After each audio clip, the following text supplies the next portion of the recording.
Hello and welcome to this edition of More Than Books, where we take a look at happenings in and around the Southfield Public Library. On today's show, we visit with former Tuskegee Airman Alexander Jefferson. We learn about a heartfelt Detroit documentary from filmmaker Anthony Brogdon. And Pulitzer Prize-winning author Leonard Pitts Jr. is going to visit to discuss his work. Lastly, the Friends of the Library hold a big gala affair, and More Than Books was there. All that and more on this edition of More Than Books.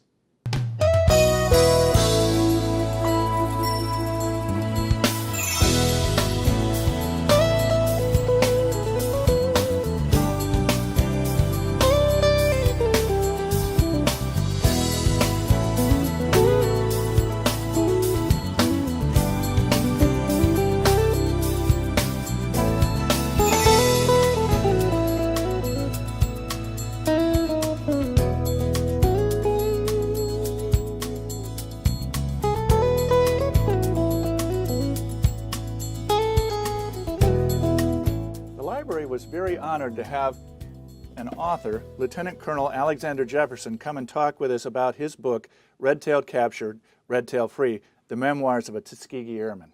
He served in the U.S. Army Air Corps during World War II. His book, Red-Tailed Captured, Red-Tailed Free, Memoirs of a Tuskegee Airman and POW, is a personal memoir of those who served America in World War II and after. Tuskegee Airmen, World War II, when the Army Air Force said that Negroes were incapable of flying an airplane. Of course, we had to prove them wrong, and we did our job. We were enrolled in starting 1941, and altogether there were 900 men who actually became pilots for the Army Air Corps. Out of the 900, 350 went overseas to Italy, flying P-51s and Mustangs and P-40s against the Germans. The other 150 men were pilots of the bomber group, the B-25. We had a black B-25 group. Never went overseas because of racism and segregation. They were restricted to the States, and they were supposed to go to fight Japan. Thank God they dropped the atomic bomb and we didn't have to go. We have a legacy today of keeping on the legacy of Tuskegee Airmen, telling our young people, join the ball game. You never join a baseball game, play football rules. We're trying to teach our young people today how to join the game of life. We live a game of life. Go to school, become educated, get a job, you get married, have a mortgage, you buy a house. Life is a game. We're trying to teach our young people, join the game. The legacy of being good, being prepared, being ready to take their place. The legacy of Tuskegee Airmen. In 1995, Jefferson was enshrined in the Michigan Aviation Hall of Fame. In 2004, President George W. Bush awarded Jefferson a Purple Heart for being wounded while being shot down over Nazi-occupied France. In 2007, Mr. Jefferson attended a ceremony at the U.S. Capitol where he and other Tuskegee Airmen were awarded the Congressional Gold Medal in recognition of their service to our country.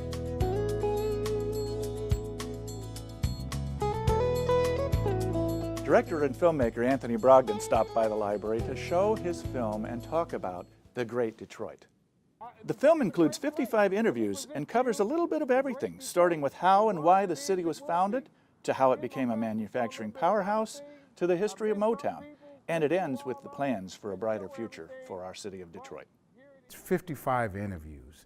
It's a little bit of everything about Detroit. We start out with how and why Detroit was founded, and we go from there to St. Anne Church, which is the second oldest continuously operating Roman Catholic church in the United States, which is located in Detroit.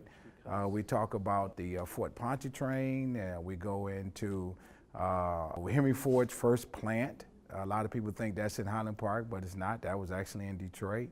And then we move along all the way through the history of Motown, techno, all the other industries that Detroit was king in, besides cars, publishing, making of stoves and trains.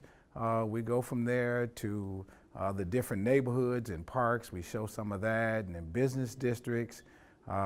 It's a little bit of everything. And then we end up with the plans for a brighter future of Detroit, that Future City project. I always loved writing. I wrote a script called Foot Soldiers, which will be my first feature-length film. I intend to start working on that in April, May of next year. But I thought a good place to start would be a documentary. A better place in terms of a documentary and subject matter is a city that I know. I'm a native Detroiter, born and raised all my life except for a few years at Oakland University in Rochester, and then I lived in Atlanta.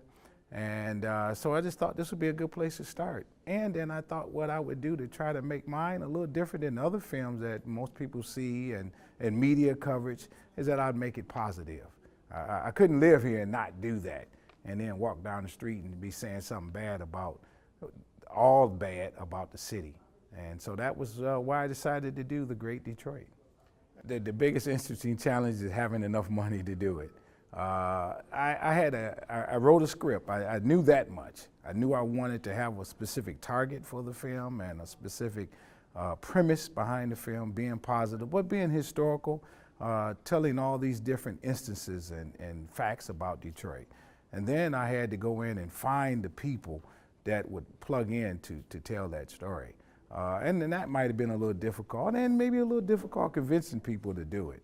They hadn't heard of me, it's first film, didn't know what I was gonna say, thought I might slant the story. They say one thing, and I'd make it turn to something else. And then once I did that, the other part, and understandably as a filmmaker, is having the money to do it. It took 3 years. For a year and a half, it sat on the shelf because I didn't have the money. And then once I came back with money, you know, fundraising, what have you, I was able to complete the film. Detroit is a great city. A lot of good things are happening in Detroit, have happened in Detroit, to recognize that. And it's not just the cars, not just Motown, but it's the people that have really made a difference. And as a matter of fact, that's the statement I'm making in the film. It's the people of Detroit that have made a difference, that have gone on to other cities, have come out to see, you know, even to the neighboring suburban areas, and have used those talents. But they're still Detroiters at heart. And so it's inspiring, it's educational, and it's entertaining. I want to be entertained at the same time. There's tons of little known facts, so you can be assured you'll learn something new. And in the end, you'll be inspired and fall in love with Detroit all over again.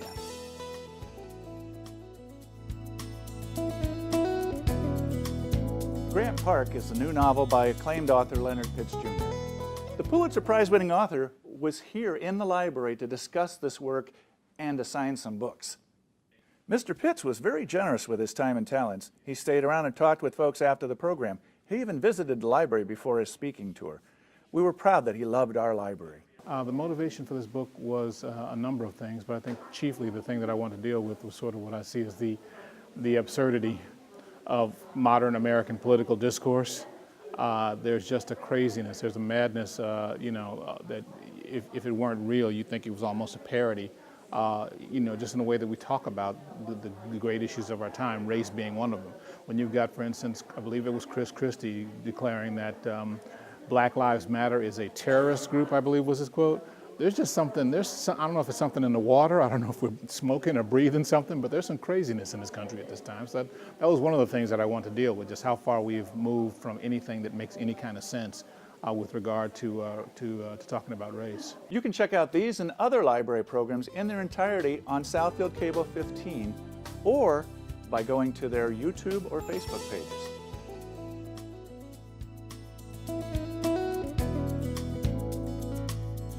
The Friends of the Southfield Public Library hosted their first annual Friends Fall Gala fundraiser and ribbon cutting for the new Friends bookstore in October. The event was well attended and featured live entertainment, a strolling buffet, prizes, and a silent auction with proceeds from the event going to support the many Friends activities. Next year, you should plan to attend too. This is our first annual Fall Gala. We knew we wanted to do something big to make Southfield proud, to make Southfield shine. And we thought about having a gala. We thought about doing something for about 3 years. And we said, you know what, this year we're going to do it. We're going to have our Fall Gala. So we put our heads together and got busy, and we thought that this would be a great place to have everything, since we are supporting the library and we want people to know about our bookstore. We operate a bookstore down in the basement that's called the Bookseller. So we've since moved upstairs, and what we decided to do was make a contest out of naming the bookstore, the new bookstore. So not only are we just celebrating the Friends, which is National Friends of the Library Week as well, we're celebrating the opening of our new bookstore. We haven't revealed the name yet. Some people know because we had contest winners that played a part in naming the bookstore. And we're going to do a ribbon cutting tonight exactly for the Friends bookstore. Yes, we have a harpist. When you walk into our beautiful arena here, we have a harpist, Juanita Saunders. She's well known here in the area for playing lovely music. And right on down the aisle, we have about 30 raffles or so, nice prizes from several sponsors, all in the Metro Detroit area, in mainland Southfield as well. And in the area at the meeting room where we meet for lots of meetings, we have a live band. We have also carved roast beef, shrimp. We have all types of nice food and delicacies. We also have a nice cake that we have in the shape of a book that celebrates our new library as well. The Friends of the Library are a dynamic group of library supporters who enhance the services the library provides. The Friends purchase items not provided for in our regular budget. They provide seed money for new services and collections, and they actively promote the use of the library within our community. The Friends sponsor various library programs and special events, such as the Battle of the Books, which is a book quiz program for 4th and 5th graders and middle school teams. The event attracts hundreds of people and has to be held in the city's pavilion, as the library doesn't have a room large enough. The Spell Bowl is another team event for all ages, though. There's an entry fee for this program, which goes to the Southfield Veterans Association to assist their good works. Teams work together to spell 60 or so difficult words, and the team with the most correct spelling wins prizes. Another signature Friends program is the monthly Jazz and Blues at Your Library series, hosted by Friends Vice President Don McGee. The Friends provide funding for these programs and many more. Friends members receive a tax deduction for their membership, and they get special discounts at the bookstore and for the Jazz and Blues concerts. The Friends Board meets on the 3rd Wednesday of each month, and meetings are open to all Friends members. Oh, and new members are always welcome. I live in Lathrop Village, and Lathrop Village uses the Southfield Library. There was a woman many years ago, I was at a Lathrop Village function, and she told me that she was with a group called the Friends of the Southfield Library. She made it sound really exciting. So I went to a meeting, and the next thing I knew, I was on the board of the Friends of the Library. That's probably about 13, 14 years ago. Starting when I was like 6 or 7 years old, a woman at a library really helped me understand the importance of books. And then when I was in high school, there was a woman named Lois Wagner. She was in a wheelchair, and she helped me with all kinds of books. It was a tiny little library. So I've always had really great feelings about libraries. And the Friends, as an organization, volunteers who care about libraries and want to do what they can to make the libraries better. What we do is we support, we have a book sale. The funds from that we use to help the library do things they can't afford. One of my favorites is the Battle of the Books that happens January and February.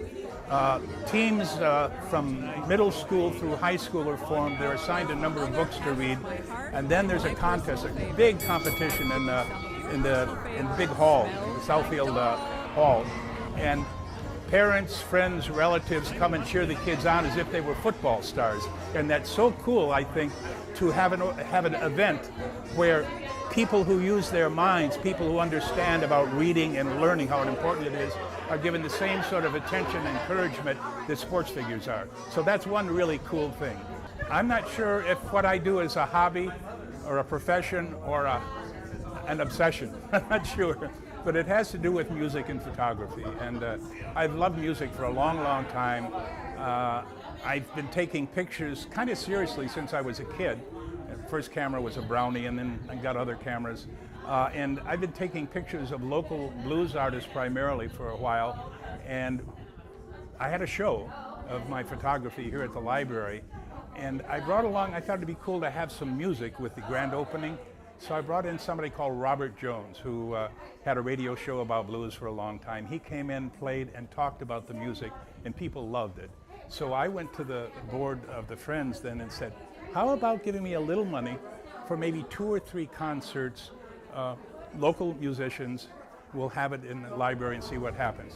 Well, I've been going back to them for more money we're in our 11th year now, once a month.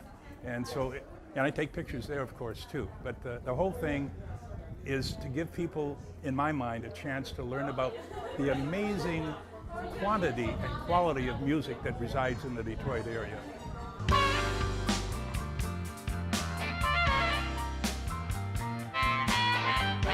The Jazz and Blues at the Library has been going, we're in our 11th year. It's about 140 different programs, and we've only brought people back twice. Kimmy Horn twice, and Thornetta Davis twice. They're hugely popular in the Metro Detroit area. But otherwise, we've had different bands and different people all the time. And I mean, you name anyone who's known and some who aren't known in the Detroit area playing either jazz or blues, and we probably had them here. But we haven't run out of people yet. There's still more people that we've never booked. I'm getting ready to book for 2016, and it's hard to make choices. There are just so many. And the cool thing is people come here, and we have, I think last year our average attendance was about 100 people, lower sometimes, but way above that in some cases. And people come here to hear the music. They don't come here to get drunk. I mean, sometimes they don't get drunk, but sometimes people jump up in the front and have to bop and dance a little bit because the music moves them. But the cool thing about our audience is they're here to hear the music. If you have never been to the Southfield Library for one of the concerts, the Jazz and Blues at the Library concerts, I really urge you to do that. We've got great music.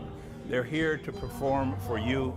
It costs $5, and that's really cheap compared to what these people would charge at other venues. If you're a member of the Friends of the Southfield Library, it's only $3.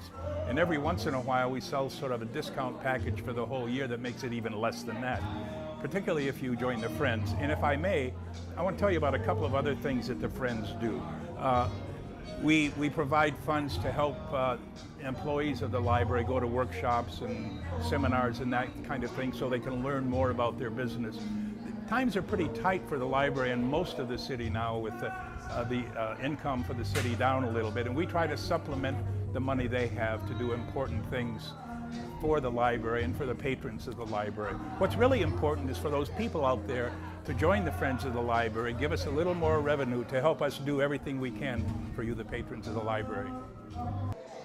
I love the Southfield Public Library. Aside from the wonderful architecture, I rely on it because I consider myself to be technologically challenged.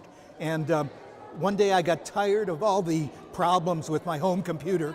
I gave it away to charity, and I started coming to the library 3 or 4 times a week to use their computers and take advantage of the technical assistance that's always available. And I do my necessary computer work.